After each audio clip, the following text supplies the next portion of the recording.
না মেনে অতিরিক্ত গতিতে গাড়ি চালিয়ে রোড ক্র্যাশে যখন এই মূল্যবান জীবনগুলো চলে যায়, তখন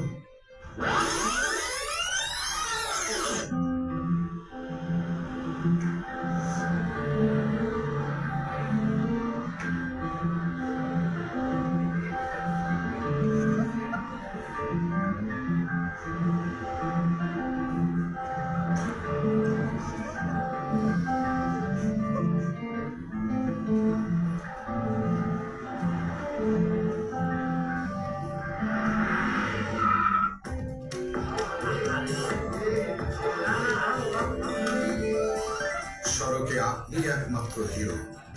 আইন মেনে নিয়ন্ত্রিত গতিতে গাড়ি চালালে বাঁচবে নিজের এবং অন্যের জীবন। আইন মেনে নিয়ন্ত্রিত গতিতে গাড়ি চালান, রোড ক্র্যাশে নিজের এবং অন্যের জীবন বাঁচান। শুধু সচেতনতা নয়, যা জানবো তা পুরোপুরি মেনে চলবো। একটি রোড ক্র্যাশ সারা জীবন কাটলেও তার ক্ষতিপূরণ হবে না।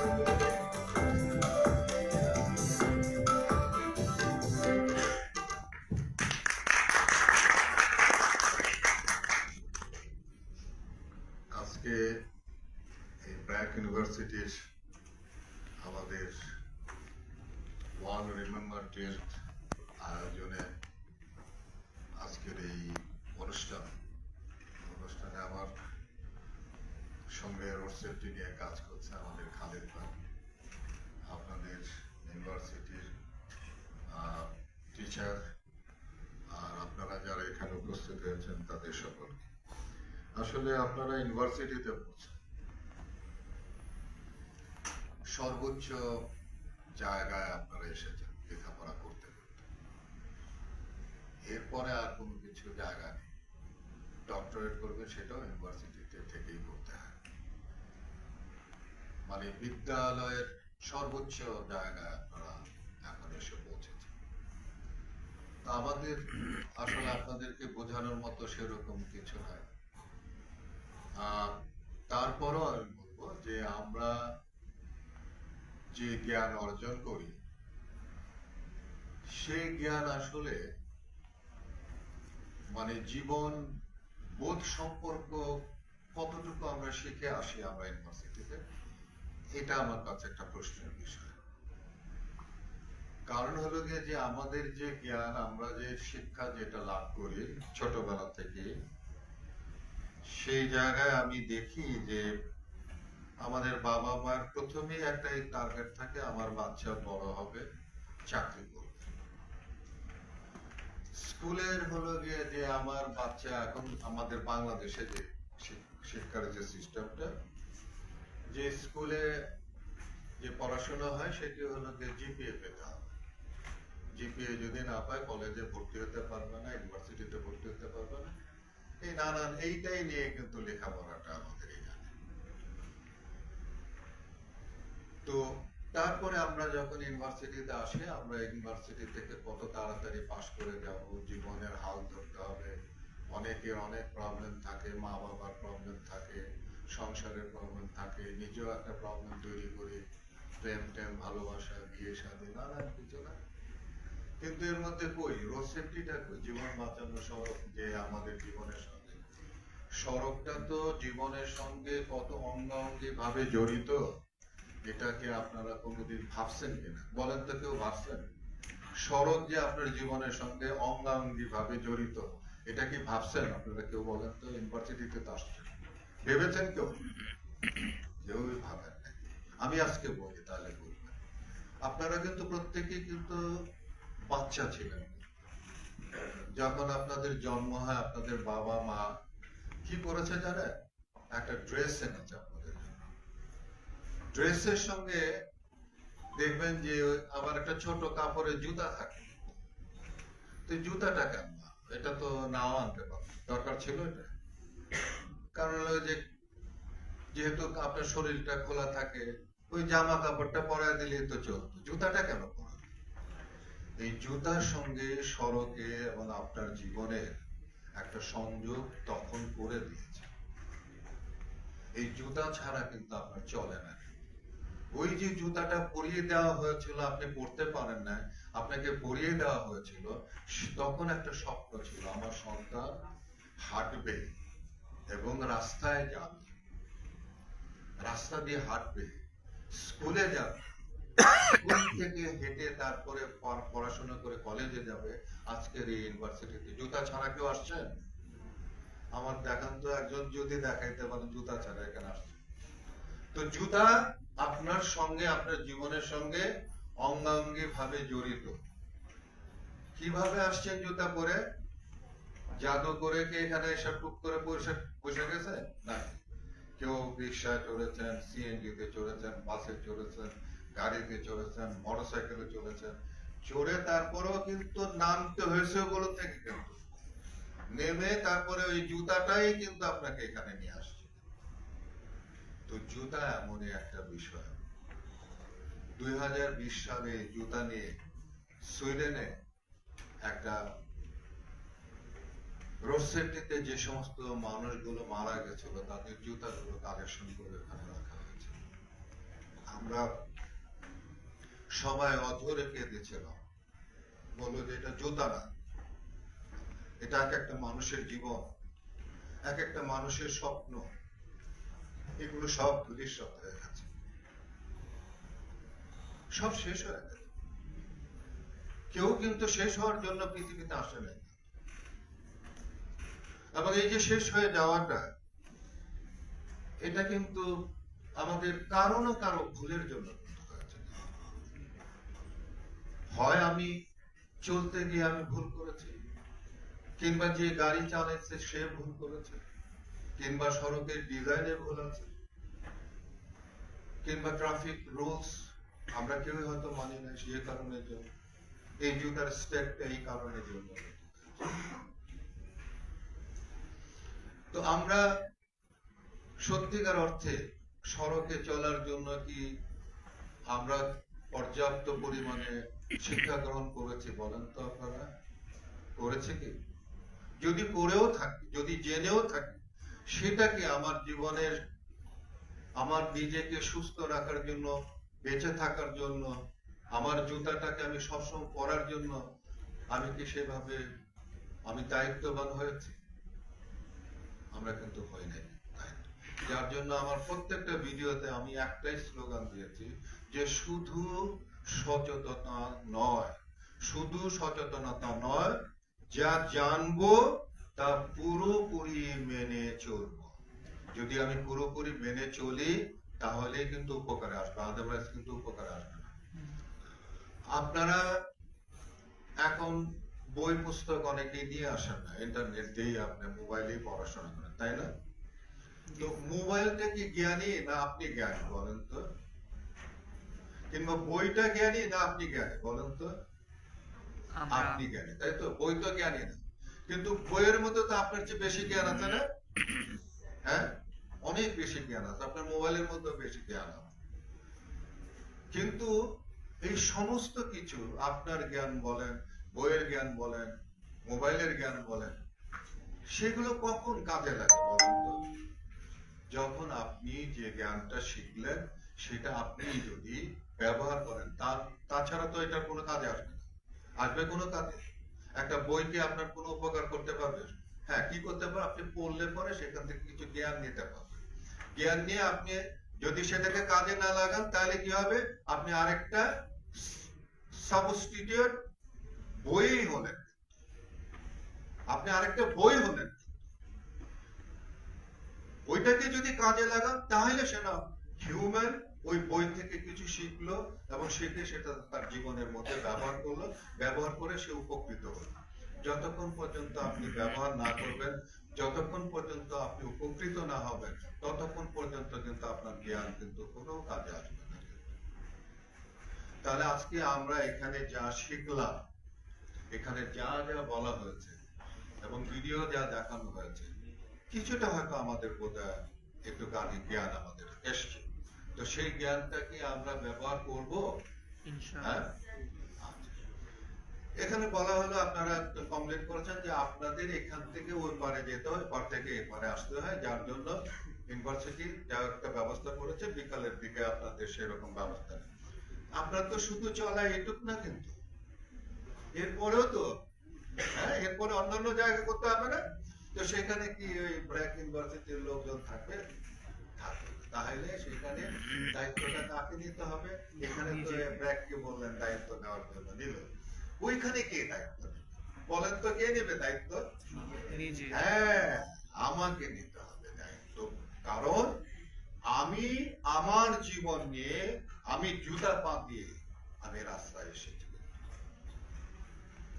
আমি রাস্তায় এসেছি, আমাকেই নিতে হবে। প্লাস আপনি একজন ইউনিভার্সিটি স্টুডেন্ট। আমাদের যারা গাড়ি চালাচ্ছে, কয়েকজন বলেন তো ব্র্যাকেট থেকে পড়ে গিয়ে গাড়ি চালাচ্ছে, বাস চালাচ্ছে, ট্রাক চালাচ্ছে, সিএনজি চালাচ্ছে? পাবেন, একজন পাবেন। একজন যদি পান তাহলে আমি আপনাদেরকে সব জায়গায় আমি পার করাবো। তো ওই যে অশিক্ষিত মানুষগুলো সড়কটা ব্যবহার করছে ম্যাক্সিমাম, আপনি শিক্ষিত হয়ে যদি ওই দলে যদি ফিরে যান, আপনি যদি আপনার দায়িত্ব, জীবনের দায়িত্ব না নেন, তাহলে এই যে কমপ্লেন করি আমরা যে এরকম ভাবে ড্রাইভার ব্রেক করলো না কেন, কেন থামলো না কেন? আমিও তো যাওয়ার সময় তো আমি আমার সর্বোচ্চ তো আমার দায়িত্বটা আমি কিন্তু পালন করিনি। তা আমি যেহেতু সর্বোচ্চ দায়িত্ব আমি শিক্ষিত মানুষকে আমি পালন করি না, সেই জায়গায় একজন অশিক্ষিত, একজন মূর্খ, একজন গরিব মানুষ যার জীবন বোধ নাই, আমার জীবন বোধ আছে, আমার স্বপ্ন আছে, আমার স্বপ্ন আর ওই রিক্সাওয়ালার স্বপ্ন, ওই সিএনজিওয়ালার স্বপ্ন কি এক? এক না। তো এক যদি না হয়, আমার স্বপ্ন যদি বড় হয়, তাহলে আমার স্বপ্ন, বড় স্বপ্নকে, আমার জীবনটাকে বাঁচানোর জন্য আমাকে তো সবচেয়ে বেশি দায়িত্ববান হতে হবে। কি তাই না? নাকি রিক্সাওয়ালা হবে, নাকি সিএনজিওয়ালা হবে? হবে না। কারণ তার জ্ঞান, তার পরিবেশ, তার এই জায়গা থেকে যে জায়গায় এসে সে গাড়ি চালাচ্ছে, সেটা কিন্তু মানে তার কাছ থেকে কিন্তু আমরা আশা করতে পারি না। যেহেতু আশা করতে পারি না, সেহেতু আমার জীবনের দায়িত্ব আমাকে নিয়ে কিন্তু চলবে। কিছুদিন আগে এই এয়ারপোর্ট রোডে একটা দুর্ঘটনা ঘটেছে। প্রায় 7-8 জন লোকের উপরে কিন্তু গাড়ি উঠায়। কে কে দেখেছেন? ভিডিওটা দেখেছেন? আচ্ছা বলেন তো, আমরা কিন্তু সড়কে চলার জন্য আমরা কি বলি যে কোন মানে যদি আপনাকে ফুটপাত যদি না থাকে, তাহলে আমরা কোন পাড়ে চলতে আমরা বলি বলেন তো? ডান পাড়ে, তাই তো? কেন ডান পাড়ে? কেন? কারণ হলো কি যে আমাদের দেশে গাড়ি চলে কোন পাড়ে চলে? বাম পাড়ে চলে। আমাদের দেশে গাড়ি চলে বাম পাড়ে। আর আমরাও যদি বাম পাড়ে চলি তাহলে কি হলো? গাড়িও আসতেছে, আমিও যাইতেছে, যেটা ওই এয়ারপোর্ট রোডে ঘটলো, ঠিক না? এখন আমি যদি এরকম থাকতাম, এয়ারপোর্ট রোডে যদি আমি এরকম থাকতাম, ওই গাড়িটা যখন উঠায় দিতেছিল তখন কি করা যেত? আমি এইদিকেও দৌড় দিতে পারতাম, এইদিকেও দৌড় দিতে পারতাম, পারতাম না? তাহলে আমাকে মারতে পারতো না। তো এই কাজগুলো দেখেন ওই লোকগুলো কিন্তু কেউই করে না, এবং যার জন্য পিছনের দিক দিয়ে গাড়িটা কিন্তু উঠিয়ে দিল। তাহলে আজকে আমাদের এখান থেকে আমরা যেটা শিখলাম, আমরা কখনোই কিন্তু এই কাজটা করবো না। কারণ তাকে আমি সুযোগ দেব না। একটা গাড়ির ব্রেক ফেল হতে পারে, এবং সে কিন্তু বলছে যে তার গাড়ির নাকি ব্রেক ফেল হয়েছে, নাকি টায়ার নাকি কি হয়েছে, এরকম কথা কিন্তু বলেছে সে। তো তারটা যদি সত্যি হয়, কিন্তু তাহলে আমাদেরকে যদি আমরা যদি মানে প্রপার কাজটা যদি করতাম, তাহলে কিন্তু সে আমাদের উপরে উঠায় দিতে পারতো না। তো যে কারণের জন্য ওর জীবনের স্বপ্নর চেয়ে আমার জীবনের স্বপ্ন অনেক বেশি। আমার স্বপ্নকে বাঁচাতে হলে, আমার নিজেকে বাঁচাতে হলে, তাহলে আমাকে আমার দায়িত্বটা আমাকে দিতে হবে। আর সবচেয়ে বড় জিনিস হলো যে আমাদের দেশ এখনো ইউরোপ আমেরিকার মতো হয় নাই। তো হয়েছে কি? হয় নাই। আমাদের মানুষগুলো কি ওরকম উন্নত হয়েছে? হয় নাই। তো যেহেতু আমাদের মানুষগুলো উন্নত হয় নাই, আমাদের দেশ ওরকম উন্নত হয় নাই, আমরা যেহেতু উন্নত হওয়ার জন্য আমরা ইউনিভার্সিটি পর্যন্ত আসছি, আমাদের স্বপ্ন আছে আমরা উন্নত হব, আমরা উন্নত মানুষ হব। তো সেই জায়গায় আমার দায়িত্বটা আমাকে সেভাবে যদি আমি পালন না করি, উন্নত দেশের মানুষের বিহেভ যদি আমার মধ্যে না আনি, তাহলে কি আমরা উন্নত হতে পারবো? বলেন তো, পারবো উন্নত হতে? তাহলে আমরা যদি উন্নত হতে চাই, আমরা যদি দেশটাকে ওরকম উন্নত দেশে উন্নীত করতে চাই, তাহলে আমরা উই আর দ্য লিডার। তো আমাদের এই লিডারশিপের মাধ্যমে আমাদেরকে আগে, লিডারদের কাজ কি বলেন তো? লিডারদের কি কাজ আপনারা কি জানেন লিডারদের কি কাজ? আচ্ছা আমি বলি, লিডারদের কাজ হলো, প্রথম কাজ হলো যিনি লিডার তাকেই প্রথম সবকিছু জানতে হবে এবং তাকে মানতে হবে। যতক্ষণ পর্যন্ত লিডার না মানে, যদি বলে সে, তখন কিন্তু মানুষ কিন্তু তার দিকে এইরকম ভাবে তাকায়। হ্যাঁ, এরকম ভাবে তাকায়, এরকম না। কিন্তু এইটা হলো যখন আমি বলি যে আমি লিডার, আমি ইলিয়াস কাঞ্চন যখন বলি, তখন কিন্তু কেউ এরকম করে তাকায়, কারণ তারা জানে যে আমি কিন্তু প্রপার লিডার। আমি যা বলি আমি সেটা করি, আমি ন্যায় কথা বলি, ন্যায় আমি চলি, আমি মানি। তো যে কারণে লিডারকে এইরকম হতে হয়, যে তাকে আদর্শ হতে হয়। আমাদের দেশে আমি কিন্তু খুবই আফসোস করি যে আমাদের দেশে আমার জেনারেশন সামনে একজন লিডার পায় না, যাকে ফলো করবে, যাকে বলবে, মনে করবে যে আমি তার মতো হব। বলার মতো নাই, তোমাদের কাছে এক্সাম্পল নেই। there is no example যে আমি ওনার মতো হতে চাই, আমি তার মতো হতে চাই। আমার দেশে একজন নেলসন ম্যান্ডেলা কিন্তু নাই, যে 40 বছরের মতো জেল খেটেও তার দেশের জন্য কিন্তু, হ্যাঁ, একজন চে গুয়েভারা নাই আমাদের, ঠিক না? তো এই যে বিষয়গুলো, যাই হোক, তারপরে আমি তো চাইবো যে তোমাদের মধ্যে থেকে সেই লিডারশিপ উঠে আসে, কিছু কিছু করে আমাদের মধ্যে যে সব গুণগুলো আছে, ভালো যে গুণগুলো আছে, যে সেগুলো আমরা যেন ধারণ করি। আমি অন্তত, আমাকে কেউ না বলো, আমার নিজেকে আমি বলি আই এম দ্য লিডার। আমি আজকে তোমাদেরকে বলতে চাই যে তোমরা অন্তত বলা শুরু করো যে আমি লিডার, আমি লিডার, এবং আমি লিডারের জন্য যে গুণাবলীগুলো সেগুলো তোমরা অর্জন করো প্লিজ। কারণ এইভাবে দেশটা চলতে পারে না। হ্যাঁ, তো এই যে একটা পরিবর্তন আসছে, কিন্তু আমাদের মধ্যে কতটুকু পরিবর্তন আসছে?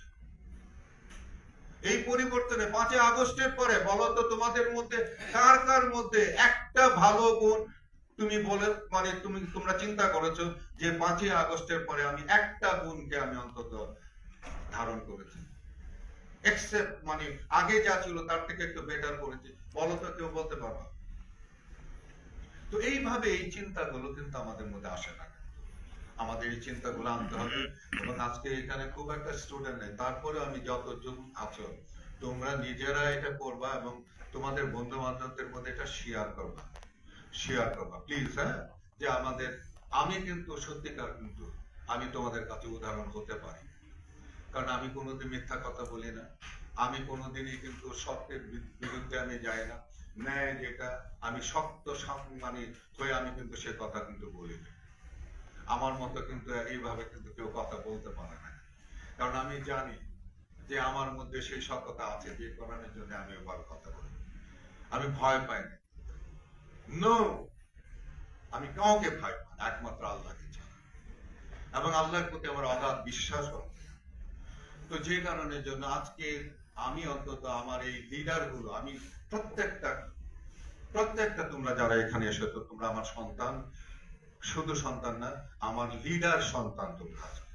আমি মনে করব যে আজকে আমি এখানে এই লিডার দেখে যাচ্ছি, এই লিডার সত্যিকার অর্থে আগামী কালকে থেকে কিংবা আজকের পরের থেকে তার সত্যিকার অর্থে লিডারশিপ তারা দেবে এবং সেই রকম ভাবে লিডার হিসেবে নিজেকে গড়ে তুলবে। এবং আজকে আমাদের এখানে আমরা যতটুকু বলি, এবং এই যে আমাদের ব্র্যাকেরও কি আছে, বসিয়ার আছে, আমাদের লিফলেট আছে, আমাদের নিজেদের আছে, ব্র্যাক আপনারা এদেরকে লিফলেট গুলো দেন। আমাদের জানার কিন্তু মানে শেষ নাই, কিন্তু আমরা একটু ঝালাই করে নেব, লিফলেট গুলো পড়বো, কিভাবে আমরা সড়কে চলবো, কিভাবে আমরা গাড়িতে উঠবো, গাড়িতে নামবো। আচ্ছা, আমরা কিন্তু অনেক সময় আমি মানে কথা বলতে বলতে অনেকগুলো জিনিস চলে আসে। আমরা গাড়ি থেকে যখন নামি তখন কিন্তু কেউ কিন্তু ডান পাশ দিয়ে কিন্তু কেউ নামবো না, এবং ডান পাশ দিয়ে উঠবো না। কেন জানো? এটা একটু দেখি। এই যে মনে করো আমার পিছন দিয়ে গাড়ি আসতে, হ্যাঁ, এটা হলো আমার ডান পাশ, যেহেতু আমার হাতটা ডান দিকে, আমি এদিকে ছিলাম কিন্তু পিছনে দেখছি না, আমি দরজাটা পট করে খুলে দিলাম, এখানে দাঁড়িয়ে গেলাম, এখান থেকে যে গাড়িটা ছিল আমি দেখি নাই কিন্তু কত দূরে ছিল, ও এসে কিন্তু এগুলো এই ধরনের অ্যাক্সিডেন্ট কিন্তু অনেক হয়। তাহলে আমাকে রাস্তার ফুটপাথের পাশ দিয়ে আমাদেরকে নামতে হবে, তাই তো? আমরা সবসময় ফুটপাথের পাশ দিয়ে নামবো। তারপরে ওই যে আমাদের খালেদ ভাই বলেছিলেন যে আমরা একটা সেফ জায়গা থেকে কিন্তু আমরা রাস্তা পারাপারের জন্য চেষ্টা করব, যেখানে জেব্রা ক্রসিং নাই, এরকম তো বহু জায়গা আছে যেখানে আমাকে পার হতে হয়। সেই জায়গাটা সেফ জায়গা কাকে বলে?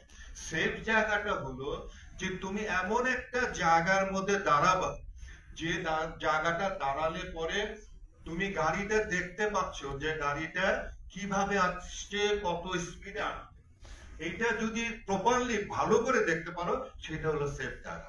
এবং ড্রাইভারও যেন তোমাকে দেখতে পায়, তোমার অ্যাক্টিভিটিসটা সে কিন্তু ওখান থেকে রিড করে, কিন্তু রিড করে যে তুমি দৌড় দিবা নাকি ই করবা, এবং কোন পাশ দিয়ে তোমাকে সেই জায়গা দেবে। দেখবা অনেক সময় তোমার সামনে দিয়ে জায়গা দেয়, আবার অনেক সময় তোমার পিছন দিক দিয়েও যায়। কিন্তু এটা কি করে, ও কিন্তু ক্যালকুলেট করে তোমার মুভমেন্টের উপরে।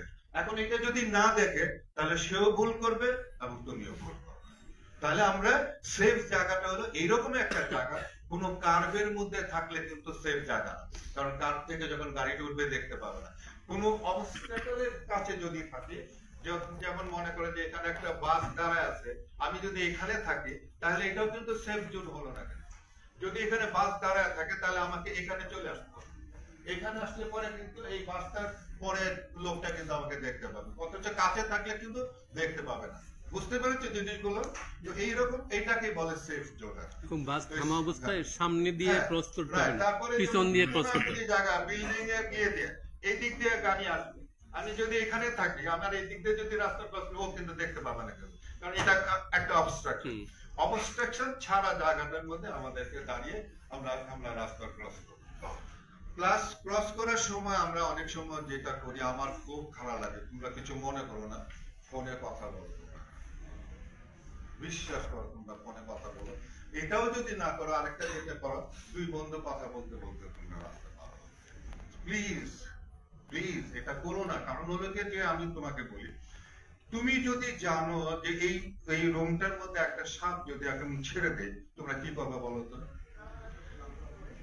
কেউ পা নিচে রাখবা না, পা উঠায় কোন দিকে এরকম করো। একটা সাপের জন্য যদি তোমরা পুরো হল রুম এরকম করো, তো এটা কি সাপের চেয়ে কম ভয়ঙ্কর?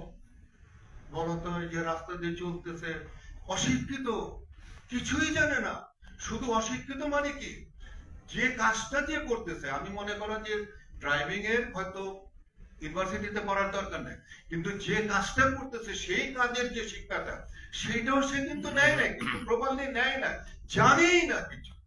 তো এইরকম একটা মানুষ এইরকম একটা স্পিড নিয়ে সে রাস্তায় চলতেছে, তাহলে আমরা সেখানে কতটুকু সতর্ক? আমাদের সর্বোচ্চ সতর্কতা। আজকে আমি একটা কথা বললাম, রোড ক্রস করার সময় সর্বোচ্চ সতর্কতা দিতে হবে এবং প্রপারলি রিড করতে হবে যে আমি এটা পার হতে পারবো কিনা, তার স্পিড কিরকম আছে। হ্যাঁ, এই তার গতিটা কিন্তু তোমাকে রিড করতে হবে। হ্যাঁ, অ্যাজাম্পশন করতে হবে যে কত গতিতে আসতে আমি মানে ক্রস করা যাবে কিনা। এটি যদি করা যায় তাহলে আমার মনে হয় যে রোড ক্রসিং এর সময় তোমরা কিন্তু বেঁচে যাবে।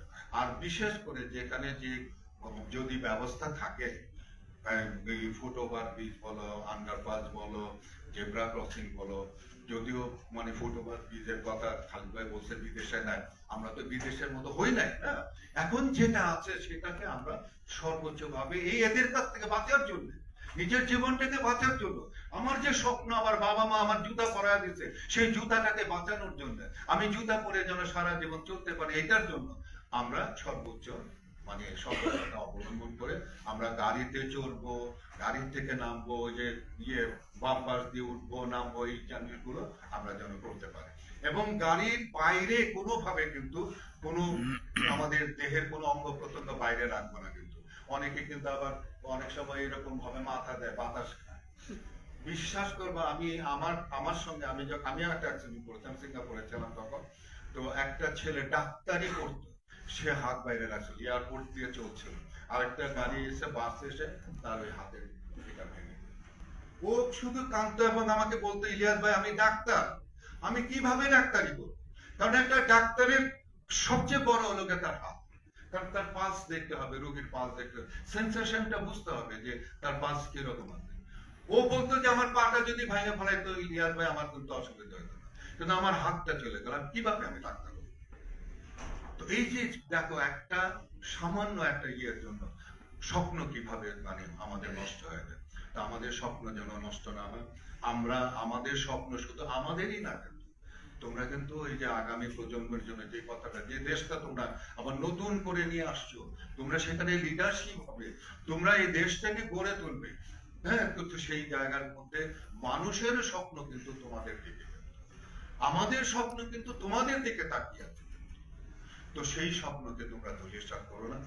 আমি আজকে আবারও বলবো যে প্রপার লিডার হও তোমরা, প্লিজ। দেশটাকে রক্ষা, আমরা শুধু মুখে মুখে বললে হবে। দেখো, আমি কিন্তু কোনো উত্তর পাই না তোমাদের কাছে যে এই 5ই আগস্টের পর তোমরা একটা নতুন কোন চিন্তা নিজের জন্য করছো কিনা। বাবা, কেন বললাম করো আজকে থেকে। এবং আরেকটা জিনিস আমি সবসময় বলি যে প্রতিটা মানুষেরই কিন্তু রাতে ঘুমানোর আগে 1-2 মিনিট একটু চোখ বন্ধ করে অন্তত যদি ভাবো যে আমি আজকে সারাদিন কি করেছি আমার নিজের জন্য এবং এই দেশের মানুষের জন্য, আমি কি করেছি, এইটা। আর কিছু না। দেখো, এটা বলতে কিন্তু আমার বোধহয় 1 মিনিটও লাগে না। এই 1টা মিনিটে তো চোখ বন্ধ করে তুমি ভাবো, এবং ভাবার পর যদি মনে হয় যে আমার কিছু করার দরকার, সেটা করো। ধন্যবাদ।